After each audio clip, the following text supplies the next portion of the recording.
ಯಾವಾಗ ನೋಡಿದ್ರು ಎಲ್ಲಿ ನೋಡಿದ್ರು ನೀವು ಭಾಳ ಚಂದ ಕಾರ್ಯಕ್ರಮಕ್ಕೆ ಶೋಭಾ ತರ್ತೀರಿ. ಈಗಂತೂ ಗೌರ್ಮೆಂಟ್ ಬಸ್ಸಿಗೆ ನಿಮ್ಮಟ್ಟು ಶೋಭಾ ಯಾರೂ ತರವಲ್ರಿ. ಆಯ್ತು ಅಲ್ಲ ಹಂಗಂತಲ್ಲ, ಯಾಕಂದ್ರೆ ಪಾಪ ಇಲ್ಲಿ ನೋಡಿ ಇಲ್ಲಿಗೆ ಎಲ್ಲ ಅಲ್ಲೇ ಕುಂದ್ರಿಸಿರಿ, ಇದ್ದು ಬದ್ದ ಚೇರೆಲ್ಲ ನೀವು ಹಿಡ್ಕೊಂಡು ಕೂತ್ಕೊಂಡಿರೋದಲ್ಲ. ಇದ್ದು ಬದ್ದ ಹಬ್ಬ ಹರಿದಿನ ಹುಣ್ಣಿಮೆ ಅಮಾಸಿ ಎಲ್ಲ ನಿಮ್ಮೂ ಅದಾವ. 12 ತಿಂಗಳದೊಳಗಡೆ ಎಲ್ಲನೂ ನಿಮ್ಮೂ ಅದಾವ. ಹೌದಾ? 12 ತಿಂಗಳೊಳಗಡೆ ಒಂದು ಕಡಿಮೆ ಅಂದ್ರೆ ಒಂದು 20ರಿಂದ 25 ಹಬ್ಬರ ಬರ್ತಾವ. ಬರೋದು 12 ಹುಣ್ಣಿಮೆ ಬರ್ತಾವ. ಅದ್ರಾಗೂ ನಿಮ್ಮವ ಇರ್ತಾವೆ. 11 ಹುಣ್ಣಿ ನಿಮ್ಮವ ಅದಾವ, 11 ಅಮಾಸಿ ನಿಮ್ಮದ. ಮತ್ತು ಶ್ರಾವಣ ಬಂತು ಅಂತಂದ್ರೆ ನಿಮ್ಮಟ್ಟು ಹುರುಪು ಯಾರು ಇರಂಗಿಲ್ಲ. ಹೌದಿಲ್ಲ? ಶುಕ್ರವಾರ ಬಂದರೆ ಮಾಡ್ತೀರಿ, ಮಂಗಳವಾರ ಬಂದರೆ ಮಾಡ್ತೀರಿ. ಅದು ಮುಗಿತಿದ್ದಂಗೆ ದಸರಾ ಬಂತು ಅಂತಂದ್ರೆ ಅವಾಗೂ ಬನು ಜೋರು ಇರ್ತೈತೆ ನಿಮ್ದು ಎಲ್ಲರದು. ಹೌದಿಲ್ಲ? ಆಮೇಲೆ ಅವಾಗೆಲ್ಲ ನಾವು ನೋಡ್ತಿರಲಿಲ್ಲ. ನಾವು ಚಿಕ್ಕವರಿದ್ದಾಗ ಅದೆಲ್ಲ ನೋಡ್ತಿರ್ಲಿಲ್ಲಪ್ಪ. ಮಧ್ಯರಾತ್ರಿ ಒಳಗಡೆ ದೀಪ ಹಚ್ಕೊಂಡು ದೇವ್ರಿಗೆ ಹೋಗೋದು. ರಾತ್ರಿ ಯಾರು ಹಾರ್ಟ್ ವೀಕ್ ಇದ್ದವ ಹೋದ್ರೆ ಹಾರ್ಟ್ ಅಟ್ಯಾಕಾಗ ಸಾಯ್ಬೇಕಾಗ್ತದೆ. ತಿಳಿತಿಲ್ಲ? 10 ಮಂದಿ ಓಣಿ ಮಂದಿ ಎಲ್ಲ ಕೂಡ್ತೀರಿ, ತಿರ್ಬ್ಯಾಡ ದಸರಾದೊಳಗೆ ನವರಾತ್ರಿ ಗೌವನ ಕತ್ಲ ಇರ್ತೈತಿ. ಅಷ್ಟು ದೂರಿಂದ ನಡ್ಕೊಂಡು ಬರೋಕತ್ತಂದ್ರೆ ನೀವು ಗಂಗಳದಾಗ ಏನು ಇದ್ರಾಗ ಟಿಫನ್ ಬಾಕ್ಸ್ದೊಳಗೆ ದೀಪ ಇಟ್ಕೊಂಡು ಹೋಗ್ತಿರ್ತೀರಿ. ದೀಪ ಅಟ್ಟ ಕಾಣ್ತಿರ್ತಾವ. ದೂರ ಬರಾವ ಏನರ ವೀಕ್ ಹಾರಿಟ್ ನಾವಿದ್ದ ಅಂದ್ರೆ ಹಳೆ ಕಾಲದಾಗ ಮಕ್ಕಳು ಊಟ ಮಾಡ್ಲಿಕ್ಕಂದ್ರೆ ಎದುರಿಸ್ತಿರ್ತಾರಲ್ಲ, ಕೊಳ್ಳಿದೇವ ಅಂತೇಳಿ. ಇದೆಲ್ಲ ಕೊಳ್ಳಿದೇವ ಬಂದತ್ತೇಳಿ ಇದು ಕೊಳ್ಳಿ ಹಿಡಿಸ್ಕೊಳ್ಳೋ ಪರಿಸ್ಥಿತಿ ಬರ್ತಿತ್ತು. ಅದು ಭಕ್ತಿ, ಆರಾಧನೆ ಮಾಡೋಣ ಇಲ್ಲ ಅಂತಲ್ಲ. ಆದರೆ ನಾನು ಹೇಳ್ತೀನಲ್ಲ, ನಿಮ್ಮ ಬಗ್ಗೆ ಭಾಳ ಗೌರವ ಇದೆ, ಭಾಳ ಪ್ರೀತಿ ಇದೆ. ಯಾಕಂತಂದರೆ ನಿಮ್ಮದು ಏನು ಇಲ್ಲ ಅಂತಲ್ಲ, ನಿಮ್ಮ ಬಗ್ಗೆನೂ ತಿರುವಾಡೆ ಐತೆ ನಮಗೇನು. ಮತ್ತು ಏನಾರ ಒಂದು ಊರು ದಾಟೋದು ವಜ್ಜೆ ಆಗಿತ್ತು ನಾವು. ಮತ್ತು ಆದರೆ ಸ್ಪಂದನೆ ಕೊಡೋದೇನೈತಲ್ಲ, ತಾಯಂದಿರು ಕೊಟ್ಟಂಗೆ ತಾವು ಕೊಡೋದಿಲ್ಲ. ಯಾಕಂತಂದ್ರೆ ಪ್ರಭುಕುಮಾರ್ ಅಜ್ಜಾರು ಇಟ್ಟೆಲ್ಲ ಕಾರ್ಯಕ್ರಮ ಮಾಡ್ಯಾರ. ಜೋರೆತ್ತಿ ಕೈ ಹೊಡ್ರಿ ಅಂತಂದಾಗ ನಾವು ಚಿಕ್ಕಲ್ ಪರಿವಾಜಾರ ಗಮನಿಸಕತ್ರಿ. ಇವರೆಲ್ಲರೂ ಜೋರು ಮೇಲ್ ಕೈ ಎತ್ತಿ ಜೋರು ಚಪ್ಪಾಳಿ ಹೊಡ್ಯಾಕತ್ತಿದ್ರಿ. ಎಲ್ಲಿ ಹೊಡಿದ್ ಬಿಡು ಮಾರ, ಏನು ಮಾರ ಬಂದದ ಬ್ಯಾಸರ ಆಗೈತೆ ನೀವು ಕೂತ್ಕೊಂಡಿದ್ದೀರಿ. ಯಾಕೆ ಜೀವನ ಹುರುಪಿರಬೇಕು ಅಂತಂತಂದರೆ ನಾನು ಹೇಳಕತ್ತೀನಲ್ಲ, ಈಗ ಹೇಳಕ್ಕೆ ಹೊರಟಿರೋದೇನಂದ್ರೆ ಅವ್ರದ್ದು ಅಟ್ಟ ಹೇಳಕತ್ತಾರ ಅಜ್ಜಾರು, ನಮ್ದು ಯಾಕೆ ಹೇಳಕತ್ತಿಲ್ಲ ಅಂತ ನೀವು ಅನ್ಬೋದು. ನಾವು ಎಲ್ಲಿ ಗೆಲ್ಲಬೇಕಲ್ಲ ಅಲ್ಲಿ ಗೆಲ್ಲಕತ್ತಿಲ್ಲ, ಎಲ್ಲಿ ಸೋಲ್ಬೇಕಲ್ಲ ಅಲ್ಲಿ ಸೋಲಾಕತ್ತಿಲ್ಲ, ಎಲ್ಲಿ ಸೋತ್ರ ಸಂಸಾರ ಚಂದ ಇರ್ತೈತಲ್ಲ ಅಲ್ಲಿ ಗೆಲ್ಲಕ್ಕೆ ವಿಚಾರ ಮಾಡ್ತೀವಿ. ಮತ್ತು ಗುರುವಿನ ಮುಂದೆ ಸೋಲ್ಬೇಕಾದಾಗ ಮುಕ್ತಿ ಸಿಗುತ್ತಿರ್ತೈತಿ, ಅಲ್ಲಿನೂ ಗೆಲ್ಲಕ್ಕೆ ವಿಚಾರ ಮಾಡ್ತೀವಿ. ಇಂಥ ಕಾರ್ಯಕ್ರಮ ಬಂದಾಗ ಅದಕ್ಕೆ ಸ್ಪಂದನೆ ಕೊಡಬೇಕಾಗಿರ್ತೈತಿ. ಅಂಥ ಸಂದರ್ಭದಲ್ಲಿಯೂ ಕೂಡ ಸಮಾಧಾನವಾಗಿ ಕುಂದ್ರೋದಕ್ಕಿಂತ ಸುಮ್ಮ ಕೂತ್ಕೊಂಡಿರ್ತೀವಿ. ಸಮಾಧಾನ ಕುಂದ್ರೋದು ಬೇರೆ, ಸುಮ್ಮ ಕುಂದ್ರೋದು ಬೇರೆ. ಹೀಗಾಗಿ ನಾನು ಹೇಳಕ್ಕೆ ಹೊರಟಿರೋದೇನು ಅಂದರೆ, ಎಲ್ಲರ ಹೆಸರು ತೊಗೊಳ್ಬೇಕು ಅಂತಿದ್ದೆ. ಯಾಕೆ ತೊಗೊಲಿಲ್ಲ ಅಂತಂತಂದರೆ ಅವಾಗೆಲ್ಲ ಹಿಂಗೆ ಆ್ಯನ್ಯುವಲ್ ಕವರ್ ಮೇಲೆ ಎಲ್ಲರಿಗೆ ಬರೀತಿದ್ರು ಏನಂತ, ಇಂಥವ್ರಿಗೆ ಶ್ರೀಯುತರಿಗೆ, ಇಂಥವ್ರಿಗೆ ಹೀಗೆ ಅಮರಸಿದ್ದೇಶ್ವರ ಸ್ವಾಮಿಗಳಿಗೆ, ಮಾಂತೇಶ್ ಆರಾಧ್ಯ ಮಠರಿಗೆ ಅಂತ ಹಿಂಗೆಲ್ಲ ಬರೆದು ಹೆಸರು ಕೊಡ್ತಿದ್ರು. ನಿಮ್ಮ ಲಗ್ನ ಪತ್ರ ಏನು ಈಗೆಲ್ಲ ಒಂದು ಇಟ್ಟಾರ ಬಂದಿರ್ಬೇಕು ನಿಮ್ಮ ಮನೆಗೆ ಲಗ್ನ ಪತ್ರ. ಹೌದಿಲ್ಲ? ಎಲ್ಲರ ಮನೆಯಾಗೂ ಎಲ್ಲರೂ ವಯಸ್ಸಿಗೊಂದು ಮಕ್ಕಳಿಗೆಲ್ಲ ಲಗ್ನ ಮಾಡ್ತಿರ್ತೀರಿ, ಅಲ್ಲೆಲ್ಲ ಬರೀತಿದ್ರು ಅವಾಗ. ಹೌದಾ? ಈಗ ಬರೆಯೋದು ಬಿಟ್ಟುಬಿಟ್ರಿ. ಈಗ ಏನಂತೈತೆ ಅಲ್ಲಿ ಹೇಳ್ರಿ, ಏನಂತೈತಿ? ಎಲ್ಲ ನೀವು ಪ್ರಿಂಟ್ ಮಾಡಿ ಎಲ್ಲ ಮಟ್ಟಕ್ಕೂ ತಂದು ಕೊಟ್ಟಿರಿ. ಅಲ್ಲ ಮುನ್ವಳ್ಳಿ ಒಂದು 10-15 ಲಗ್ನ ಪತ್ರಿಕೆ ಬಂದವು, ಅಂದ್ರ ಮೇಲೂ ನಮ್ಮ ಹೆಸರು ಇರಂಗಿಲ್ಲ, ಅಲ್ಲಿ ಒಳಗಿರ್ತೈತಿ. ಮ್ಯಾಲೆ ಎಲ್ಲರ ಮನೆಗೆ ಏನಂತ ಬರಿತೀರಿ? ಈಗ ನಿಮ್ಮ ಹೆಸರು ನಮ್ಮ ಮನದಲ್ಲಿದೆ, ನಿಮಗೂ ನಿಮ್ಮ ಕುಟುಂಬದವ್ರಿಗೆ ಆತ್ಮೀಯ ಆಮಂತ್ರಣ ಅಂತ ಇರ್ತೈತಿ. ಇದು ಭಾಳ ಚಲೋ. ಇದು ಏನೋ ಪ್ರೀತಿ ಈಗೆಲ್ಲ ಬರಿತಿರ್ತಾರೆ. ಎಲ್ಲ ಹೊಸ ಕೊಟೇಶನ್ಸ್ ಬಂದಿದ್ದಾವೇನಂತ, ಮಮತೆಯಿಂದ ಕರೆಯುವುದು, ಅಕ್ಕರೆಯಿಂದ ಕರೆಯುವುದು, ನಮ್ಮ ಧರ್ಮ ಬರೋದು ಬಿಡೋದು ನಿಮಗೆ ಬಿಟ್ಟದ್ದು ಅಂತ ಒಂದಿಷ್ಟು ಮಂದಿ ಬರಿತಿರ್ತಾರೆ. ಮೊನ್ನೆ ಒಬ್ಬ ಪತ್ರಿಕೆ ತಂದು ಕೊಟ್ಟು ನನಗೆ ಭಾರಿ ಮಜಾ ಬರೆದಿದ್ದವ. ಅಮಾಸ್ ದಿನ ಕೂತಿದ್ನಿ, ಅವ್ನು ಕೊಡೋದ ಭಾಳ ಬಿರ್ಸಲೇ ಕೊಟ್ಟು. ನಮ್ಮ ನಾಡು ಗೊತ್ತಲ್ಲ ನಿಮಗೆ, ಗೋಕಾಕ್ ಭಾಳ ಸಮಾಧಾನ ಮಂದಿ ನಾವೆಲ್ಲರೂ ಕೂಡ. ಆ ಕಡೆಯವರು ಮಾತು ಭಾಳ ಮೃದು ನಮ್ದು ಎಲ್ಲರದು. ಹಿಂಗಾಗಿ ಕೊಟ್ಟಪ್ಪರ ಕಾರ್ಯಕ್ರಮಕ್ಕೆ ಬರ್ಬೇಕ್ರಿ, ಮದುವೆಗೆ ಬರ್ಬೇಕ್ರಿ ಅಂತ. ನಾನು ಆಯಿತು ಅಂತಂತೇಳಿ ಫಸ್ಟ್ ಪತ್ರಿಕೆ ತೆಗೆದು ನೋಡಿದೆ. ಒಳಗಡೆ ಎಲ್ಲ ಇತ್ತು. ಆಯ್ತಪ್ಪ, ಒಳ್ಳೇದಾಗಲಿ ಅಂತಂದು. ಆಮೇಲೆ ಅವ್ನು ಆಮೇಲೆ ಏನೈತಿ ಹಿಂಗೆ ಆ್ಯನ್ಯುವಲ್ ಕವರ್ದೊಳಗೆ ಹಿಂಗೆ ಹಾಕ್ಬೇಕಾದ್ರೆ ವಾಪಸ್ ನೋಡಿ, ನೀ ಭಾರಿ ಮಸ್ತ್ ಬರ್ದಿದ್ದಾವ ಅಲ್ಲಿ, ಭಾರಿ ಕೆಟ್ಟ ಬರ್ದಿದ್ದಾವ ಅಲ್ಲಿ. ಮತ್ತು ನಾನು ನೀ ಹಿಂಗ್ಯಾಕೆ ಏನು ಬರ್ದಿದ್ದ ಅಂದ್ರೆ, ಹೋದಾಗ ಬಂದಾಗ ಬೆಟ್ಟಾದಾಗ ಪಟ್ಟ್ಯಾದಾಗೆಲ್ಲ ಮದುವೆ ಯಾವಾಗ ಅಂತ ಕೇಳ್ತಿದ್ರೆ, ಈಗ ಮದುವೆ ಫಿಕ್ಸ್ ಆಗಿತ್ತೆ, ಸರಳ ಬಂದು ಆಯಾರು ಮಾಡಿರಿ ಅಂತ ಬರ್ದಿದ್ದವ. ನಾನು ಹಿಂಗ್ಯಾಕೋ ಅಂತಂದು ನುಗ್ಗ ಕಾಟ ಆಗಿಬಿಟ್ಟಿತ್ರಿ ಅಜ್ಜಾರ. ಯಾವಾಗ ತಿರ್ವ್ಯಾಡಿ ಈಗ ಗಂಟು ಬಿದ್ದು ಅಕ್ಕನ ಮಗಳನ್ನ ಲಾಕ್ನಾಗತ್ತೇನು ರೀ, ಮತ್ತು ಬಂದು ಆಯಾರಿ ಮಾಡಿರಲ್ಲ ಅಂದೆ. ಯಪ್ಪ, ನಾನು ನಿನಗೆ ಕೇಳಿಲ್ಲ, ನಿನಗೆ ಆಯಾರಿ ಮಾಡೋಂಗಿಲ್ಲ ಅಂತ ಹೇಳಿದೆ. ನಾನು ನಿಮ್ದು ಎಲ್ಲರದ್ದು ಹೆಸರು ಹೇಳಬೇಕಂತಿದ್ದೆ. ನಾನು ಹೆಸರು ಹೇಳೋದು ದೊಡ್ಡದಲ್ಲ, ನಿಮ್ಮೆಲ್ಲರ ಸೇವೆಯ ಹೆಸರು ಸಾಯಿಬಾಬಾನ ಸನ್ನಿಧಿಯಲ್ಲಿದೆ. ತಮ್ಮೆಲ್ಲರಿಗೂ ಕೂಡ ಶರಣಗಳನ್ನು ಸಮರ್ಪಿಸ್ತಾ ಇದೊಂದು ಅತ್ಯದ್ಭುತವಾಗಿರ್ತಕ್ಕಂಥ ಕಾರ್ಯಕ್ರಮ. ಸಾಯಿಬಾಬಾರ ದೇವಸ್ಥಾನ ನಮ್ಮ ಮುನುವಳ್ಳಿ ಒಳಗಡೆ ಆಗಿದೆ. ನಾವು ಸುಮಾರು ವರ್ಷಗಳಿಂದ ಬಾಬಾನ ಮಂದಿರಕ್ಕೆ ಬರ್ತಾ ಇದ್ದೇವೆ, ಹಲವಾರು ಕಾರ್ಯಕ್ರಮದಲ್ಲಿ ಭಾಗವಹಿಸ್ತಾನೆ ಇದ್ದೇವೆ. ಪ್ರತಿ ವರ್ಷವೂ ಕೂಡ ತಾವು ಸಾಮೂಹಿಕ ವಿವಾಹ ಮಾಡ್ತೀರಾ. ಪ್ರತಿ ಗುರುವಾರ ಸಾಯಿ ಚರಿತ್ರೆಯ ಪಾರಾಯಣ ಇರ್ತದೆ. ಮತ್ತೊಂದು ಪುಟ್ಟದಾಗಿ ಶುರುವಾಗಿರ್ತಕ್ಕಂಥ ದೇವಸ್ಥಾನ ಇವತ್ತು ಬೃಹದಾಕಾರದಲ್ಲಾಯಿತು.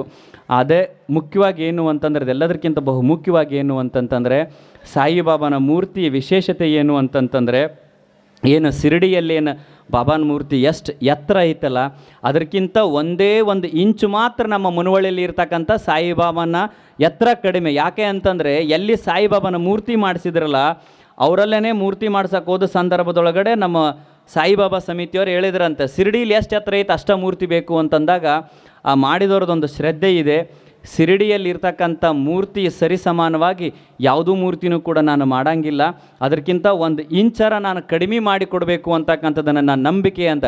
ಒಂದು ಇಂಚು ಅದು ಎತ್ತರದಲ್ಲಿ ಕಡಿಮೆ ಆಗಿರ್ಬೋದು, ಆದರೆ ಶಕ್ತಿಯಲ್ಲಿ ಶಿರಡಿಯಷ್ಟೇ ಸಾಯಿಬಾಬಾನ ಶಕ್ತಿ ಮುನವಳ್ಳಿಲಿ ನೆಲೆಸಿರ್ತಕ್ಕಂಥದ್ದಕ್ಕೆ ಈ ಕಾರ್ಯಕ್ರಮನೇ ಸಾಕ್ಷಿ ಅಂತಕ್ಕಂಥದ್ದು ನಾವು ಅರ್ಥ ಮಾಡಿಕೊಳ್ಬೇಕಾಗ್ತದೆ. ಬಾಬಾ ಈ ನಾಡಿನ ನಾಡಿಗರ ಜನರ ಮನಕ್ಕೆ ನೀಡಿರ್ತಕ್ಕಂಥ 8 ತತ್ವಗಳಲ್ಲಿ ಬಹು ಮುಖ್ಯವಾಗಿರ್ತಕ್ಕಂಥದ್ದು ಅಂತಂದ್ರೆ ಸಬ್ಕಾ ಮಾಲಿಕ್ ಏಕ್ ಹೈ. ಎಲ್ಲರಿಗೂ ಗೊತ್ತೈತಿ, ಹೌದಲ್ಲ? ನಮಗೆಲ್ಲ ಸತ್ಯ ಗೊತ್ತೈತಿ. ಬಾಬಾ 8 ತತ್ವಗಳನ್ನು ಹೇಳ್ತಾರೆ. ಅದರಲ್ಲಿ ಸಬ್ಕಾ ಮಾಲಿಕ್ ಏಕ್ ಹೈ, ಶ್ರದ್ಧಾ ಮತ್ತು ಸಬೂರಿ, ದಯೆ ಮತ್ತು ಸೇವೆ, ಅಹಂಕಾರ ತ್ಯಾಗ, ಸತ್ಯ ಮತ್ತು ಧರ್ಮ, ಗುರುಭಕ್ತಿ, ಸಮಾನತೆ ಮತ್ತು ದಾಸೋಹ ಅಂತಕ್ಕಂಥದ್ದು. 19ನೇ ಶತಮಾನದಲ್ಲಿ ಉದಯಿಸಿರ್ತಕ್ಕಂಥ ಸಾಯಿಬಾಬಾರು ಏನು ನಾವು ಜಾತಿ ಜಾತಿ ಜಾತಿ ಮತ ಪಂಥ ವರ್ಗ ವರ್ಣ ಭೇದ ಅಂತ ಕಿತ್ತಾಡ್ತಿದ್ವು, ನಾನು ಹೆಚ್ಚು ನೀನು ಕಡಿಮೆ ಅಂತಕ್ಕಂಥ ಜಾತಿ ಬಡದಾಡ್ತಿರ್ತಕ್ಕಂಥ ಜನತೆ ಒಳಗಡೆ ನೀತಿ ಮತ್ತು ಪ್ರೀತಿಯನ್ನು ಬೋಧಿಸಿದಾತ ಸಾಯಿಬಾಬಾ ಅಂತಕ್ಕಂಥ ನಾವೆಲ್ಲರೂ ಕೂಡ ಅರ್ಥೈಸ್ಕೊಳ್ಬೇಕಾಗ್ತದೆ. ಕಾರಣ ಅವ್ರಿಗೆ ಗೊತ್ತಿತ್ತು ಎಲ್ಲರ ಮೇಲೆ ಇರೋದು ಒಬ್ಬ, ಹೌದಲ್ಲ? ನಮಗೆ ಕರೆಯೋದು ನಾಮಗಳು ಬೇರೆ ಆಗಿರ್ಬೋದು, ಆದರೆ ಧೀಶಕ್ತಿ ಒಂದೇ. ಅದನ್ನೇ ವೇದ ಉಪನಿಷತ್ತುಗಳು ಹೇಳ್ತವೆ, ವಚನ ಸಾಹಿತ್ಯಗಳು ಹೇಳ್ತವೆ, ಸಂಸ್ಕೃತ ಶ್ಲೋಕಗಳು ಹೇಳ್ತವೆ, ಆಗಮಗಳು ಹೇಳ್ತವೆ. ಯಂ ಶೈವ ಸಮಪಾಸತೆ ಶಿವ ಇತಿ ಬ್ರಹ್ಮೇತಿ ವೇದಾಂತಿನಃ, ಬೌದ್ಧ ಬುದ್ಧ ಇತಿ ಪ್ರಮಾಣಪಟವಃ ಕರ್ಥೇತಿ ನೈಯಾಯಿಕಃ, ಹರ್ಹ ನಿತ್ಯತ ಜೈನ ಶಾಸುರನತಃ ಕರ್ಮೇತಿ ಮೀಮಾಂಸಕ, ಏವಂ ಓ ವಿದಧಾತು ವಾಂಛಿತ ಫಲಂ ತ್ರೈಲೋಕ್ಯನಾಥೋ ವಿಭುಹು ಅಂತ ಹೇಳುತ್ತೆ ವೇದಾಗಮ ಉಪನಿಷತ್ತುಗಳು. ಏನು ಅಂದರೆ, ಎಲ್ಲದಕ್ಕೂ ಈ ತ್ರೈಲೋಕಕ್ಕೆ ಒಡೆಯನಾಗಿರ್ತಕ್ಕಂಥನು ಒಬ್ಬನೇ ಒಬ್ಬಾತ. ನಾವು ಕರೆಯೋದಷ್ಟೇ ಬೇರೆ. ಮುಸ್ಲಿಮರು ಮೊಹಮ್ಮದ್ ಅಂತ ಕರ್ತಾರೆ, ನಾವು ಪರಮಾತ್ಮ ಅಂತ ಕರಿತೀವಿ. ಕ್ರಿಶ್ಚಿಯನ್ರು ಯೇಸು ಅಂತ ಕರೀತಾರೆ, ಬೌದ್ಧರೆಲ್ಲ ಬುದ್ಧ ಅಂತಾರೆ, ಜೈನರೆಲ್ಲರು ಜಿನ್ನ ಅಂತ ಕರೀತಾರೆ, ಹಂಗೆ ಕರ್ತೇತಿಗಳೆಲ್ಲ ನೈಯಾಯಿಕ ಅಂತ ಕರೀತಾರೆ. ಹಿಂಗೆ ಯಾರ್ಯಾರಿಗೆ ಹೆಂಗೆ ಆರಾಧನೆ ಬೇಕಲ್ಲ, ಹಂಗಂಗೆ ಎಲ್ಲನೂ ಕೂಡ ಅವ್ರವ್ರ ನಾಮಗಳಿಂದ ಕರೆದಿರ್ತಾರೆ. ಆದರೆ ಎಲ್ಲವನ್ನು ಕರೆದ್ರೂ ಕೂಡ ಮುಟ್ತಕ್ಕಂಥದ್ದು ಒಂದೇ ಒಂದು, ಆ ದಿವ್ಯ ಶಕ್ತಿಯ ಭವ್ಯ ಪರಂಪರೆಯ ದಿವ್ಯ ಪರಮಾತ್ಮನಿಗೆ ಮಾತ್ರ ಅಂತಕ್ಕಂಥದ್ದು. ಈ ತತ್ವವನ್ನು ಅರ್ಥಕೊಂಡಿರ್ತಕ್ಕಂಥ ಬಾಬಾ ಅವರು ಏನು ಹೇಳಿದರು ಅಂತಂದರೆ, ಎಲ್ಲರಿಗೆ ನನಗೆ ಅವ್ರ ಮಾಲಕ ಇವ್ರ ಮಾಲಕ ಅಂತ ನಾವೆಲ್ಲರೂ ಗುದ್ದಾಡ್ತಿರ್ಬೇಕಾದ್ರೆ, ನಾನು ಇಷ್ಟು ಹೊಲದ ಮಾಲಕ ಅದೀನಿ, ನಾ ಇಷ್ಟು ಜಮೀನಿಗೆ ಮಾಲಕ ಅದೀನಿ, ನಾ ಇಷ್ಟು ಮನೆಗಳು ಒಡೆಯಾದೀನಿ ಅಂತಕ್ಕಂಥ ನಮ್ಮ ಸ್ವಾರ್ಥದ ಭಾವನೆಯಲ್ಲಿದ್ದಾಗ ಬಾಬಾ ಸಂದೇಶ ಸಾರ್ತಾರ, ನಾವು ಇಲ್ಲಿಗೆ ಹೆಂಗೆ ಮಾಲಕರಿದೀವಲ್ಲ, ನಮ್ಮೆಲ್ಲರಿಗೆ ಸಬ್ಕಾ ಮಾಲಿಕ್ ಮ್ಯಾಲೊಬ್ಬ ಅದನ್ನು ಒಬ್ಬ ಭಗವಂತ ಇರ್ತಕ್ಕಂಥದ್ದು. ನಾಮ ಅಲಗೈ, ನಾಮಗಳು ಬೇರೆ ಇರ್ಬೋದು, ಆದರೆ ಇರ್ತಕ್ಕಂಥ ದೇವರು ಒಂದೇ ಅಂತಕ್ಕಂಥದ್ದು. ಎಲ್ಲರ ಜಾತಿ ಮರಿರಿ ಅಂತ ಹೇಳಿದ್ರು. ಆಮೇಲೆ ಯಾರೋ ಕೇಳ್ತಾರೆ, ಭಗವಂತನು ಒಲುಮೆ ಆಗಬೇಕಾಗಿದ್ರೆ ಏನು ಮಾಡಬೇಕು ಬಾಬಾ ಅಂತ ಕೇಳಿದಾಗ ಅವ್ರು ಹೇಳ್ತಾರೆ, ಶ್ರದ್ಧಾ ಮತ್ತು ಸಬೂರಿ ಅಂತ ಹೇಳ್ತಾರೆ. ಸಬೂರಿ ಅಂತಂತಂದ್ರೆ ಸಹನೆ. ದೇವರು ಒಲಿಬೇಕು ಅಂತಂದ್ರೆ ಸುಮ್ಮನೆ ಅಲ್ಲ, ಶ್ರದ್ಧಾ ಇರಬೇಕು. ಶ್ರದ್ಧಕ್ಕಿಂತ ಭಾಳ ಮುಖ್ಯ ಏನು ಅಂತಂದ್ರೆ ಸಹನೆ ಭಾಳ ಬೇಕು. ಬರೇ ನಾವು ದಿನ ಬೆಳಗ್ಗೆ ಎದ್ದು ಹತ್ತಿ ಕಟ್ಟಿಗೆಯನ್ನು 2 ಉದಿನ ಕಟ್ಟಿಗೆ ತೊಗೊಂಡು, ಹಣಿ ತುಂಬ ಭಸ್ಮ ಹಚ್ಕೊಂಡು, ಮೈ ತುಂಬ ಗಂಧ ಹಚ್ಕೊಂಡು, ತಣ್ಣೀರಾಗಿ ಜಳಕ ಮಾಡಿ ದೇವ್ರಿಗೆ ಬಂದು ಉದಿನ ಕಡ್ಡಿ ಬೆಳಗಿದ್ರೆ ದೇವ್ರು ಒಲಿತಾನ ಅಂತಕ್ಕಂಥದ್ದಲ್ಲ. ನಿಷ್ಕಲ್ಮಶವಾಗಿರ್ತಕ್ಕಂಥ ಭಕ್ತಿ ಇರಬೇಕು. ಅದ್ರ ಜೊತೆಗೇ ನಿರಂತರವಾಗಿ ಆತನ ಉಪಾಸನೆ ಇರಬೇಕು. ದೇವರು ಒಲಿಯೋತನೂ ಕೂಡ ಸಹನೆ ಇರ್ಬೇಕು ನಮ್ಮ ಹತ್ರ. ತಿತ್ತಿಲ್ಲ ನಮಗೇನಾಗೈತಿ ಅಂತಂದ್ರೆ, ಯಾಕೆ ದೇವ್ರು ಒಲೆಯವಲ್ಲ ಅಂತಂದ್ರೆ ಸಹನೆ ಭಾಳ ಕಡಿಮೆ ಐತಿ ನಮಗೆ, ಹೌದಲ್ಲ? ಎಷ್ಟು ಸಹನೆ ಕಡಿಮೆ ಐತಿ ಅಂತಂದ್ರೆ ದೇವ್ರ ವಿಚಾರದಾಗ ಅಟ್ಟ ಅಲ್ಲ, ಮನೋರಂಜನೆ ವಿಚಾರದಲ್ಲಿಯೂ ಕೂಡ ಅಲ್ಲಿನೂ ಸಹನೆ ಇರೋಂಗಿಲ್ಲ. ಈಗ ನೀವು ಸಹಜವಾಗಿ ಟಿ ವಿ ನೋಡ್ತಿರ್ತೀರ, ಹೌದಿಲ್ಲ? ನೋಡಕತ್ತೀರಲ್ಲ ಎಲ್ಲರೂ ಟಿ ವಿ? ಎಲ್ಲರ ಮನೆಗೆ ಟಿ ವಿ ಐತಿ? ಟಿ ವಿ ಇಲ್ಲಾರ್ದವ್ರ ಕೈ ಹತ್ತಿರ ನೋಡಿ, ಟಿ ವಿ ಇಲ್ಲಾರ್ದವ್ರ ಮನೆ ಕೈ ಹತ್ತಿರ ನೋಡೋಣ. ಸಾಧ್ಯನೇ ಇಲ್ಲ. ಅದು ಅಪ್ಪಿತಪ್ಪಿ ಬ್ಯಾಂಕ್ ಬ್ಯಾಲೆನ್ಸ್ ಯಾರ್ದಿಲ್ಲ, ಇನ್ನು ಬೇಕಾರೆ ಇನ್ನೂ ಒಂದು ಕೇಳಿದ್ರೆ ಭಾಳ ಮಂದಿ ಕೈ ಹತ್ತಿರೇನಂತ, ಗೃಹಲಕ್ಷ್ಮಿ ಯಾರಿಗೆ ಜಮಾ ಆಗಿಲ್ಲ ಅಂತಂದ್ರೆ ಹೊಸರು ಕೈ ಹತ್ತಿರ ನೀವೀಗ. ಅದಕ್ಕೆ ನಾವು ಸಜ್ಜದೀವಿ. ಆದರೆ ಟಿ ವಿ ಎಲ್ಲರ ಮನೆಯಾಗ ಐತಿ, ಇರಲಿ, ಅದು ನಾವು ಅಡೇಜ್ ಇಟ್ಸ್ ಅ ಕಾಮನ್, ಇರಲಿ, ಅದ್ರದ್ದೇನು ಪ್ರಶ್ನೆ ಅಂತಿಲ್ಲ. ಆದ್ರೆ ಅದ ಭಾಳ ಹಚ್ಕೊಳ್ಳೋದು ತಪ್ಪಾಗ್ತತಿ. ಅದು ಗ್ವಾಡಿ ಮೇಲೆ ಇರ್ಬೇಕದು, ತಲ್ಯಾಗ ಮತ್ತು ಮನಸ್ಸಿನಾಗ ಇರಬಾರ್ದು. ಆ ಪರದೆ ಮೇಲೆ ಬಂದೋಗೋದು ಕಣ್ಣು ಪರದೆಲ್ಲೇ ಮರಿಯಾಗಿ ಹೋಗಬೇಕು. ನಾವು ಹೆಂಗಂದ್ರೆ ಗ್ವಾಡಿ ಮೇಲೆ ಇರೋದನ್ನು ಟಿ ವಿ ಪರದೆ ಮೇಲೆ ಬರೋದನ್ನು ನಮ್ಮ ಕಣ್ಣು ಪರದೆ ಒಳಗಿಂದ ಅದನ್ನು ಮನಸ್ಸಿನಾಗ ತೊಗೊಂಡು ಅದನ್ನು ತೆಲಿಗೆ ತೊಗೊಂಡು ಮನೆಯಾಗೆಲ್ಲ ಮೂರ ಬಟ್ಟೆ ಮಾಡ್ಕೊಂಡು ಕೂತ್ಕೊಂಡಿರ್ತೀವಿ. ಹೌದಿಲ್ಲ? ತಮಗೆಲ್ಲ ಗೊತ್ತಿರ್ಬೋದು ಒಂದು ಮಾತು ಬಸವ ಪುರಾಣದಲ್ಲಿ ತಾವೆಲ್ಲರೂ ಕೇಳಿದಿರ, ಅದನ್ನು ನೆನಪು ಮಾಡಿ ನನ್ನ ಮಾತಿಗೆ ವಿರಮಿಸ್ತೇನೆ. ಏನು ಅಂತಂದ್ರೆ ಮನೆ ನೆಮ್ಮದಿಯಿಂದ ಇರಬೇಕು ಅಂತಂದ್ರೆ ಏನಾಗ್ಬೇಕು ಹೇಳ್ರಿ ಮನ್ಯಾಗ? ತಮ್ಮನ್ನು ಕೇಳ್ತೀನಿ, ನಿಮ್ಮನ್ನ ಕೇಳಕತ್ತೀನಿ. ನಿಮ್ಮ ಮನೆ ನೆಮ್ಮದಿಯಿಂದ ಇರ್ಬೇಕಂದ್ರೆ ಏನು ಮಾಡ್ಬೇಕು ಹೇಳ್ರಿ? ಭಾಳ ದೇವ್ರ ಫೋಟೋ ಹಾಕೋದ್ರಿಂದ ಮನ್ಯಾಗ ಶಾಂತಿ ನೆಲೆಸಲ್ಲ, ನೆಮ್ಮದಿ ನೆಲೆಸಲ್ಲ. ಭಾಳ ರೊಕ್ಕ ಗಳಿಸಿ ಬ್ಯಾಂಕ್ನಾಗ ಇಡೋದ್ರಿಂದ ನೆಮ್ಮದಿ ಬರೋದಿಲ್ಲ. ಆಮೇಲೆ ಭಾಳ ಬಂಗಾರ ಗಳಿಸಿ ಮನೆಯಾಗಿಟ್ರಂತೂ ಮೊದಲ ನೆಮ್ಮದಿ ಬರೋದಿಲ್ಲ. ಅದು ಅಪ್ಪಿತಪ್ಪಿ ಅಷ್ಟು ರೊಕ್ಕ ಬಂಗಾರ ಮನೆಯಾಗಿಟ್ಟು ಯಾರ್ದಾರ ಮದುವೆಗೆ ಹೋಗ್ಬೇಕು ಅಂತಂತಂದ್ರೆ ಆಯರ್ ಎಟ್ಟು ಮಾಡಿವನ್ನ ನೆನಪಿರ್ಲಾರ್ದಂಗೆ ಮನೆಗೆ ಓಡಿ ಬಂದಿರ್ತೀವಿ ಎಲ್ಲರೂ ಕೂಡ. ಯಾಕೆ ಮನ್ಯಾಗ ಹಂಗೆ ಬಿಟ್ಟು ಬಂದಿನಪ್ಪ, ಬಂಗಾರ ಗಿಂಗಾರ ಟ್ರಿಜರ್ ಲಾಕ್ ಹಾಕಿನೋ ಇಲ್ಲೋ ಅದು ಇದು ಅಂತಂತೇಳಿ ಅದ್ರ ಬಗ್ಗೆ ಹೋಗ್ತೈತಿ. ಮನ್ಯಾಗ ನೆಮ್ಮದಿ ಇರಬೇಕು ಅಂತಂದ್ರೆ ನಿರಂತರ ಪೂಜೆ ಮಾಡಿದ್ರೆ ನೆಮ್ಮದಿ ಎಷ್ಟು ಸಿಗುತ್ತೋ ಬಿಡುತ್ತೋ ಗೊತ್ತಿಲ್ಲ. ಯಾವ ದೇವ್ರ ಫೋಟೋ ಹಾಕಿದ್ರೆ ಎಷ್ಟು ನೆಮ್ಮದಿ ಬಿಡುತ್ತೋ ಸಿಗುತ್ತೋ ಗೊತ್ತಿಲ್ಲ. ಎಲ್ಲಿಂದರ ಚೀಟಿ ಮಾಡಿಸ್ಕೊಂಬಂದು ಕಟ್ಟಿದ್ರೆ ನೆಮ್ಮದಿ ಸಿಗುತ್ತೋ ಬಿಡುತ್ತೋ ಗೊತ್ತಿಲ್ಲ. ಬರೋಬ್ಬರಿ ಮನೆಯಾಗಿನ ನೆಮ್ಮದಿ ಬೇಕು ಅಂದ್ರೆ ನಿಮ್ಮ ಮನೆಯಾಗಿನ ಎಲ್ಲರ ಟಿ ವಿ ಕೆಟ್ಟಾಗ ಮಾತ್ರ ನಿಮಗೆಲ್ಲ ನೆಮ್ಮದಿ ಸಿಗ್ಲಿಕ್ಕೆ ಸಾಧ್ಯ ಐತಿ ಅಂತಕ್ಕಂಥದ್ದು ನಿಮ್ಮಂಥವ್ರೆ ಹೇಳಿರೋ ಮಾತು ನಮಗೆ ತಿಳಿತಿಲ್ಲ. ಯಾಕಂದ್ರೆ ಇದು ನಾವು ಹೇಳಿರೋ ಮಾತಲ್ಲ. ಒಂದು 1.5 ಸಾಲಿಂದ ಒಂದು ಕತೆ ಬರಿತಾನ. 1.5 2 ಲಕ್ಷ ರೂಪಾಯಿ ಬಹುಮಾನ ಬರ್ತದೆ 2000 ಇಸ್ವಿ ಒಳಗಡೆ. ಈ ಕತೆಗಳು ಈಗ ನಾಳೆ ಇಟ್ಟಿದ್ದಿರಲ್ಲ, ಸಾಯಿಬಾಬಾ ವೇಷಭೂಷಣ ಸ್ಪರ್ಧೆ, ರಂಗೋಲಿ ಸ್ಪರ್ಧೆ ಇಟ್ಟಿರಲ್ಲ. ಯಾರು ಚೆನ್ನಾಗಿ ಆಗ್ತಾರೆ ಅವ್ರಿಗೆಲ್ಲನೂ ಕೂಡ ಪ್ರಶಸ್ತಿ ಹೆಂಗೆ ಕೊಡ್ತಿರಲ್ಲ, ಹಂಗೆ ಕತೆ ಬರೆದವ್ರಿಗೆ ಒಂದು ಪ್ರಶಸ್ತಿ ಅಂತ ಬರೆದಿದ್ದರಂತೆ. 1.5 ಸಾಲಿನ ಒಂದು ಕತೆ ಬರೆದಿದ್ದ. ಎಲ್ಲರ 10 ಪುಟ 20 ಪುಟ ಕತೆ ಬರೆದಿದ್ರಕ್ಕಾರ ಅವ್ರಿಗೆ ಯಾರಿಗೂ ಪ್ರೈಸ್ ಸಿಗಲಿಲ್ಲ. ಆದ್ರೆ ಇತ್ತನಿಗೆ 1.5 ಲೈನಿಗೆ ಕತೆ ಸಿಕ್ಕದೇನಕ್ಕೆ ಅಂತಂದ್ರೆ ಸಿಂಪಲ್ಲಾಗಿ ಒಂದೇ ಬರ್ದದ್ದು ಏನಂತಾರೆ, ಇಂದು ನಮ್ಮ ಮನೆಯಲ್ಲಿ ಟಿ ವಿ ಕೆಟ್ಟಿತ್ತು, ಕೆಟ್ಟ ದಿನವೇ ನಮ್ಮ ಬಾಳ್ವೆ ನೆಟ್ಟಗಾಯಿತು ಅಂತ ಬರೆದಿದ್ದಂತೆ ಆತ. ತಾವೆಲ್ಲರೂ ಕೇಳಿದ್ದೀರ ಇದನ್ನು ಯಾಕೆ ಹೇಳಕತ್ತೀನಿ ಅಂತಂತಂದರೆ, ಈ ಎಲ್ಲ ಪರದೆಗಳ ಮೇಲೆ ಬರ್ತಕ್ಕಂಥದ್ದನ್ನು ಮನಸ್ಸಿನಾಗ ತೊಗೊಳೋದು, ಅದನ್ನು ತೆಲಿಗೆ ಹಚ್ಕೊಂಡ್ರೆ ನಮಗೆ ಮುಕ್ತಿ ಸಿಗಂಗಿಲ್ಲ. ಯಾವುದನ್ನು ಮನಸ್ಸಿನ ಪರದೆ ಮೇಲೆ ತೊಗೋಬೇಕು ಅಂತಂದ್ರೆ ಇಂಥ ಆಧ್ಯಾತ್ಮಿಕ ಪ್ರವಚನಗಳನ್ನು ತೊಗೊಳ್ಬೇಕು. ಆವಾಗ ಮಾತ್ರ ಮುಕ್ತಿ ಅಂತಕ್ಕಂಥ ನೆಲೆ ಸಿಗಲಿಕ್ಕೆ ಸಾಧ್ಯ ಐತಿ ಅಂತಕ್ಕಂಥ ಅರ್ಥ ಮಾಡ್ಕೊಳ್ಬೇಕಾಗ್ತದ. ಆ ನೆಲೆಗಟ್ಟಿನೊಳಗಡೆ ಬಾಬಾ ಹೇಳೋದೇನು ಅಂತಂದ್ರೆ ಶ್ರದ್ಧೆ ಇರಬೇಕು. ನೀ ಸಬ್ಕಾ ಮಾಲಿಕ್ ಏಕ್ ಹೈ, ಎಲ್ಲದಕ್ಕೂ ಒಬ್ಬನೇ ಒಡೆಯಾದನ. ಆದರೆ ಅವನು ಒಲಿಮೆ ಆಗಬೇಕಾಗಿತ್ತು ಅಂತಂದ್ರೆ ಶ್ರದ್ಧೆ ಇರಬೇಕು. ಅದರ ಜೊತೆನೇ ಅತಾಗಿ ಆತನೇ ನಮ್ಮ ಕಡೆ ಒಳ್ಳೆ ನೋಡುತ್ತಾನ, ನಮಗೆ ಅನುಗ್ರಹ ಮಾಡುತ್ತಾನೂ ಕೂಡ ಸಹನೆ ಇರಬೇಕು ಅಂತ ಹೇಳುತ್ತಾರೆ. ಆ ಶ್ರದ್ಧೆ ಸಹನೆ ಇದ್ದಾಗ ಮಾತ್ರ ಮಾಲೀಕ ನಮಗೆ ಒಲಿಲಿಕ್ಕೆ ಸಾಧ್ಯ ಐತಿ ಅಂತಕ್ಕಂಥದ್ದನ್ನು ಈ ನಾಡಿಗೆ ಕೊಟ್ಟಿರೋರು ಸಾಯಿಬಾಬಾ ಅವರು ಅಂತಕ್ಕಂಥ ಮಾತುಗಳನ್ನು ವ್ಯಕ್ತಪಡಿಸ್ತಾ ಅದ್ರ ಜೊತೆನೇ ಮುಖ್ಯವಾಗಿ ಹೇಳ್ತಾರೆ ಅಹಂಕಾರ ತ್ಯಾಗಿಗಳಾಗಬೇಕು ಅಂತ. ನಮ್ಮ ಜನ್ಮಾಂಸದಲ್ಲಿ ಏನಾಗ್ಬಿಟ್ಟಿದೆ ಅಂತಂದರೆ, ಒಂದು ಸಣ್ಣ ಕಾರ್ಯ ಮಾಡಿದ್ವಿ, ಒಂದೇನು ಸಣ್ಣ ಕೊಡುಗೆ ಕೊಟ್ಟಿವಿ, ಏನಾರು ಮಾಡಿದ್ವಿ ಅಂತಂತಂದರೆ ನಾನು ಅಂತಕ್ಕಂಥದ್ದು ಅಹಂಕಾರ ಬಂದುಬಿಡ್ತದ. ಇಲ್ಲಿ ಬಾಬಾರು ಹೇಳ್ತಾರೆ, ನೀನೆಲ್ಲ ಕಾರ್ಯ ಯಶಸ್ವಿ ಆಗಬೇಕಾಗಿತ್ತು ಅಂತಂತಂದರೆ ನಾನು ಅಂತಕ್ಕಂಥ ಅಹಂಕಾರ ತೆಗೆದಾಕು ಅಂತ. ಭಾಳ ಹೆಮ್ಮೆಯಿಂದ ಹೇಳ್ತೇನೆ, ನಮ್ಮ ಚಿಕ್ಕಲ್ ಪರಿವ್ಯಾಜ್ಯರು ಹೇಳಿರೋ ರೀತಿ ಒಳಗಡೆ ಈ ಸಾಯಿಬಾಬಾ ಸೇವಾ ಸಮಿತಿಯವರಿಗೆ ಹೃದಯಾರೆ ಅಭಿನಂದನೆಗಳನ್ನು ಸಲ್ಲಿಸ್ತೇನೆ. ಕಾರಣ ಏನು ಅಂದರೆ, ಬಾಬಾನ ತತ್ವವನ್ನು ಚಾಚು ತಪ್ಪದೆ ಮತ್ತು ನಿರಂತರವಾಗಿ ಅವರು ಬದುಕಿನಲ್ಲಿ ಅಳವಡಿಸಿಕೊಂಡು ಪಾಲಿಸ್ತಿದ್ದಾರೆ. ಯಾತಕ್ಕೆ ಅಂದರೆ, ಯಾವುದೇ ಕಾರ್ಯಕ್ರಮದಲ್ಲಿಯೂ ಕೂಡ ಸಮಿತಿಯವರ ಹೆಸರು ಬರಲಾರ್ದಂಗೆ ನೋಡ್ಕೊಂಡಿದ್ದಾರೆ. ಅಂದರೆ ಇದೇ ಅಹಂಕಾರ ದೂರ ಮಾಡಿಕೊಂಡು ಬಾಬಾಗ ಸಮರ್ಪಣೆಯಾಗೋ ಭಾವ ಅಂತಕ್ಕಂಥದ್ದು.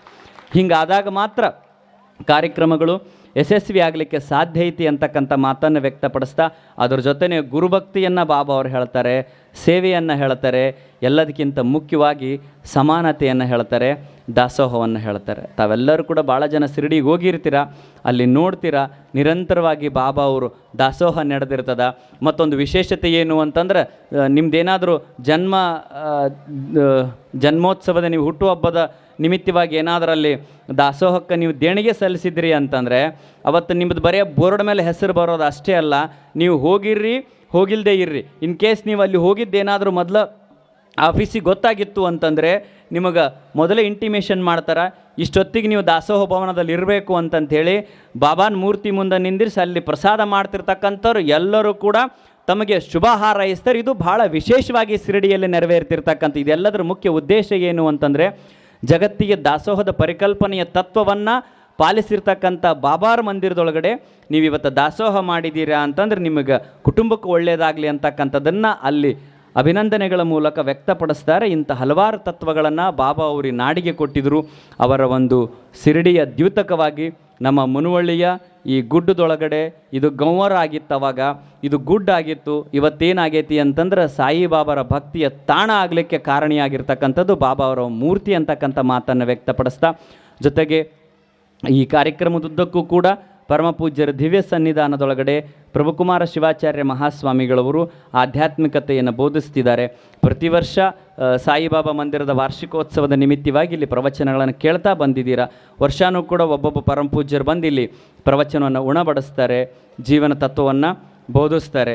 ಇದೆಲ್ಲವನ್ನು ನಾವು ಬದುಕಿನಲ್ಲಿ ನೆನಪಿಟ್ಟುಕೊಂಡು ಬದುಕಿನಲ್ಲಿ ಅಳವಡಿಸ್ಕೊಂಡು ಜೀವನವನ್ನು ಪಾವನ ಮಾಡಿಕೊಳ್ಬೇಕು ಅಂತಕ್ಕಂಥ ಮಾತುಗಳನ್ನು ವ್ಯಕ್ತಪಡಿಸ್ತಾ, ಪರಮ ಪೂಜ್ಯ ಮುರುಗೇಂದ್ರ ಮಹಾಸ್ವಾಮಿಗಳವರ ನೇತೃತ್ವದಲ್ಲಿ ಯಾವುದೇ ಕಾರ್ಯಕ್ರಮವನ್ನು ಕೂಡ ಅವರು ಕೈಗೆತ್ಕೊಂಡ್ರು ಅಂತಂದರೆ ಸಂಪೂರ್ಣವಾಗಿ 100% ಅದನ್ನು ಯಶಸ್ವಿ ಮಾಡೇ ಮಾಡ್ತಾರೆ. ಯಾತಕ್ಕ ಅಂತಂದ್ರೆ ಅವರು ಪೂಜಾ ಫಲನೇ ಅಷ್ಟು ದೊಡ್ಡದೈತಿ ಅಂತಕ್ಕಂಥ ನಮಗೆಲ್ಲರಿಗೂ ಗೊತ್ತಿರ್ತಕ್ಕಂಥದ್ದು. ಯಾಕೆ ನಾವು ಪ್ರತಿ ಕ್ಷಣನೂ ಕೂಡ ನೆನಪು ಮಾಡ್ಕೊಳ್ತಿರ್ತೇವೆ. ನಮ್ಮ ಕರ್ನಾಟಕದ ಆಧ್ಯಾತ್ಮಿಕದ ಇತಿಹಾಸದೊಳಗಡೆ 63 ಜನ ಮಹಾಪೂಜ್ಯರನ್ನು ಏಕಕಾಲದಲ್ಲಿ ತುಲಾಭಾರ ಮಾಡಿರ್ತಕ್ಕಂಥ ಅಪರೂಪದ ಕಾರ್ಯಕ್ರಮದ ಮಠ ಅಂತಂದರೆ ಪರಮ ಪೂಜ್ಯ ಮುನುವಳ್ಳಿ ಅಜ್ಜರ ಸೋಮಶೇಖರ ಮಠ ಅಂತಕ್ಕಂಥದ್ದನ್ನು ತಮಗೆಲ್ಲ ಗೊತ್ತಿದೆ. ಅದ್ರ ಜೊತೆನೇ ಮೊನ್ನೆನೇ ಒಂದು ಅತ್ಯದ್ಭುತವಾಗಿರ್ತಕ್ಕಂಥ ಕಾರ್ಯಕ್ರಮವನ್ನು ಆಲದಕಟ್ಟಿ ಒಳಗಡೆ ನೆರವೇರಿಸಿದರು. ಸುಮಾರು 11 ದಿನಗಳ ಕಾಲದಲ್ಲಿ ನೂತನ ಶಿವಯೋಗೀಶ್ವರ ರಥೋತ್ಸವವನ್ನು ಮಾಡಿದರು.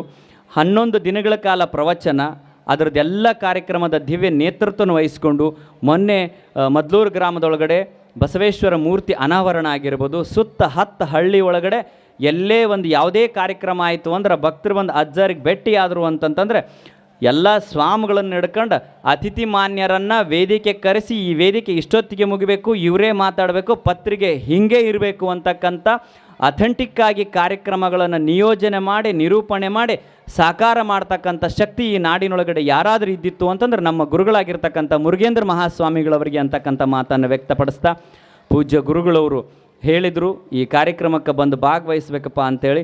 ಪೂಜ್ಯರ ಅಪ್ಪಣೆಯ ಮೇರೆಗೆ ನಾಳೆ ನಾಡಿದ್ದು ಬರಬೇಕಾಗಿತ್ತು. ಪೂಜ್ಯರು ಅಪ್ಪಣೆ ಪಡಿಸಿದ್ದಾರೆ. ಧಾರವಾಡ ವಿಶ್ವವಿದ್ಯಾಲಯಕ್ಕೆ ಸಲ್ಲಿಸಿರ್ತಕ್ಕಂಥ ಪ್ರಬಂಧಕ್ಕೆ ಈಗಾಗಲೇ 1 ವರ್ಷಗಳ ಹಿಂದೆಯೇ ಅದಕ್ಕೆ PhD ಪ್ರಬಂಧ ಸಲ್ಲಿಸಿದ್ದೀವಿ. ಅದಕ್ಕೆ ಡಾಕ್ಟರೇಟ್ ಬಂದಿತ್ತು. ನಾಳೆ ದಿನ ಘನತವೆತ್ತ ರಾಜ್ಯಪಾಲರು ಘಟಿಕೋತ್ಸವದೊಳಗಡೆ ಅದನ್ನು ಕೊಡಮಾಡ್ತಿರೋದ್ರಿಂದ ಅದೆಲ್ಲನೂ ಕೂಡ ಗುರುಗಳು ಕೃಪಾ ಕಟಾಕ್ಷ. ಅವರು ನಮ್ಮನ್ನು ಗುರುತಿಸಿ ಮೈಸೂರಿಗೆ ಕಳಿಸಿರಲಿಲ್ಲ ಅಂತಂದ್ರೆ ಇವತ್ತು ನಾವು ನಮ್ಮೂರೊಳಗಡೆ ಸಾಮಾನ್ಯ ವ್ಯಕ್ತಿಗಳಾಗಿ ಇರ್ತಿದ್ವಿ. ಇವತ್ತಿಲ್ಲಿ ಮಾತಾಡ್ತಿದ್ದೀವಿ ಅಂತಂದರೆ, ಕಾವಿ ತೊಟ್ಕೊಂಡಿದ್ದೀವಿ ಅಂತಂದರೆ, 4 ಜನ ನಮಗೆ ಗೌರವ ಮತ್ತು ಪ್ರೀತಿ ಕೊಡ್ತಿದ್ದಾರೆ ಅಂತಂದ್ರೆ ಅದು ಮುನುವಳ್ಳಿ ಅಜ್ಜರು ನಮಗೆ ಕೊಟ್ಟಿರ್ತಕ್ಕಂಥ ಸಿರಿರಕ್ಷೆ ಭಿಕ್ಷೆ ಅಂತಕ್ಕಂಥ ಹೃದಯದ ಮಾತುಗಳನ್ನು ವ್ಯಕ್ತಪಡಿಸ್ತಾ ಈ ಕಾರ್ಯಕ್ರಮದಲ್ಲಿ ಭಾಗವಹಿಸಿದ್ದಕ್ಕೆ ಭಾಳಷ್ಟು ಹರ್ಷವನ್ನು ವ್ಯಕ್ತಪಡಿಸ್ತಾ, ನಮ್ಮ ಸಹೋದರರಾಗಿರುವ ಮಾಂತೇಶಣ್ಣರು ಮಾತಾಡಬೇಕಾಗಿತ್ತು. ಅವ್ರ ಮಾತುಗಳನ್ನು ಕೇಳಬೇಕು. ನೀವು ಅವ್ರ ಮಾತುಗಳಿಗೆ ಕೇಳಬೇಕು. ನೀವು ಕೇಳ್ತಾರೆ ಬಿಡ್ತಾರೆ ಗೊತ್ತಿಲ್ಲ, ನೀವಂತೂ ಕೇಳಬೇಕು. ಯಾಕಂದ್ರೆ ನೀವು ಕೇಳಿಲ್ಲ ಅಂದ್ರೆ ಅವ್ರು 200 ರೂಪಾಯಿ ಕಟ್ ಮಾಡಿಸ್ತಾರೆ. ಮತ್ತು ಅವ್ರು ಈ ಘನ ಸರ್ಕಾರದ ನಾಮನಿರ್ದೇಶನ ಧಾರ್ಮಿಕ ದತ್ತಿ ಇಲಾಖೆಯ ನಾಮನಿರ್ದೇಶನ ಸದಸ್ಯರಿದ್ದಾರೆ. ಮೊದಲಿಂದಲೂ ಕೂಡ ಶ್ರೀಮಠದೊಂದಿಗೆ ಆತ್ಮೀಯವಾಗಿರ್ತಕ್ಕಂಥ ಅನುಬಂಧದ ಅನುಭವದ ಅನುರಾಗವನ್ನು ಇಟ್ಕೊಂಡಿರ್ತಕ್ಕಂಥ ಸಹೋದರರು ಈ ಕಾರ್ಯಕ್ರಮದಲ್ಲಿ ಭಾಗವಹಿಸಿದ್ದಾರೆ. ಮುನುವಳ್ಳಿ ಅಜ್ಜಾರು ಹೇಳಿದರು, ಇವತ್ತು ಬೈಲೊಂಗಲ್ ನಾಡು ಅಂತಂತಂದ್ರೆ ಅದು ಕ್ರಾಂತಿಯ ಬೀಡು. ಅಲ್ಲಿ ಹಲವಾರು ಜನ ಚಲನಚಿತ್ರ ನಟರನ್ನು, ಹಿರಿತೆರೆ ಕಿರಿತೆರೆಯ ಎಲ್ಲರನ್ನ ಕರೆಸಿ ಗೌರವಿಸ್ತಕ್ಕಂಥ ಕಾರ್ಯ ಅವರು ಮಾಡ್ತಿದ್ದಾರೆ. ಜೊತೆಗೆ ಹರ್ಲಾಪುರ ಅಜ್ಜರು ಸದಾವಕಾಲ ಮಾರ್ಗದರ್ಶಕರಾಗಿದ್ದಾರೆ. ಏಣಿಗೆ ಅಜ್ಜರು, ಇವರೆಲ್ಲರ ಮಾರ್ಗದರ್ಶನದೊಳಗಡೆ ನಮ್ಮ ಮುನುವಳ್ಳಿಯ ಗ್ರಾಮ ಮುನಿಗಳ ಹಳ್ಳಿಯಾಗಿ ಪರಿವರ್ತನೆಯಾಗಿದೆ. ಈ ಆಧ್ಯಾತ್ಮಿಕ ಕಂಪು ಇದೇ ಥರನಾಗಿ ನಾಡಿನೆಲ್ಲೆಡೆ ಇಲ್ಲಿ ತಂಪನ್ನು ನೀಡಲಿ ಅಂತಕ್ಕಂಥ ಭಾವನೆಗಳನ್ನು ವ್ಯಕ್ತಪಡಿಸ್ತಾ ಈ ಕಾರ್ಯಕ್ರಮದಲ್ಲಿ ಭಾಗವಹಿಸಿದ್ದಕ್ಕೆ ಮತ್ತೊಮ್ಮೆ ಮಗದೊಮ್ಮೆ ಹರ್ಷವನ್ನು ವ್ಯಕ್ತಪಡಿಸಿ ಸಾಯಿಬಾಬಾ ಸೇವಾ ಸಮಿತಿಯ ಸರ್ವ ಸದಸ್ಯರಿಗೆ, ಅಧ್ಯಕ್ಷರಾದಿಯಾಗಿ ಎಲ್ಲ ಸದಸ್ಯರಿಗೆ ಬಾಬಾ ಹಾಗೂ ಪಂಚಲಿಂಗೇಶ ಇನ್ನಷ್ಟು ದೊಡ್ಡ ದೊಡ್ಡ ಕಾರ್ಯಗಳನ್ನು ಮಾಡ್ತಕ್ಕಂಥ ಶಕ್ತಿ ನೀಡಲಿ ಅಂತಕ್ಕಂಥ ಭಾವನೆಗಳನ್ನು ವ್ಯಕ್ತಪಡಿಸ್ತಾ ಈ ಕಾರ್ಯಕ್ರಮಕ್ಕೆ ಪ್ರತ್ಯಕ್ಷ ಮತ್ತು ಪರೋಕ್ಷವಾಗಿ ಸೇವೆ ಸಲ್ಲಿಸಿರ್ತಕ್ಕಂಥ ಸರ್ವರಿಗೂ ಒಳಿತಾಗಲಿ ಅಂತಕ್ಕಂಥ ಭಾವನೆಯನ್ನು ವ್ಯಕ್ತಪಡಿಸಿ ನನ್ನ ನುಡಿಗಳಿಗೆ ಹೇಳ್ತಾನೆ. ಸತ್ಯಂ ಶಿವಂ ಸುಂದರಂ. ನಮ್ಮ